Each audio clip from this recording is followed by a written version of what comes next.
আসসালামু আলাইকুম। সবার কি অবস্থা, কেমন আছেন? ভিডিওর শুরুতেই বক্সগুলো দেখাচ্ছি কেন? আজকে আমরা হাঁসের মাংস খাবো, তাই এই বক্সে ছিল। আর এই যে পরোটা কিনে খাবো, কারণ বাচ্চাদের এক্সাম চলতেছে, সবাই বিজি আমরা বাচ্চা নিয়ে, তাই রান্না করার সময় নেই। তাই এইভাবে করেই হাঁসের মাংসটা খেয়ে ফেলবো। তো এক ভাবি রান্না করে নিয়ে আসছে হাঁসের মাংসটা, আর কি পরিমাণে যে মজা হয়েছে সেটা আসলে চেহারাটা দেখলেই বোঝা যাচ্ছে।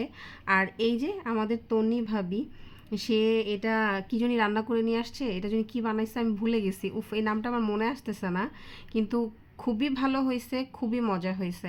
আরেক ভাবি আম কেটে নিয়ে আসছিল, ওর ছোট বাচ্চা, ও ব্যস্ত, তাই কোনো কাজ করতে পারে না। আর এই যে আমাদের বিখ্যাত ভাবি আম খাচ্ছে। আর এই যে সবাই আমরা একসাথে বসে একদম পিকনিকের মতো করে কিছুক্ষণ টাইম একসাথে কাটালাম। আর এইখানে আমাদের বাচ্চাগুলো কি করতেছিল, ফুল টোকাচ্ছিল। আমি বলি তোমাদের এই কাপড়ে কি আছে, বলে ফুল। সবাই দোয়া করবেন ওদের জন্য।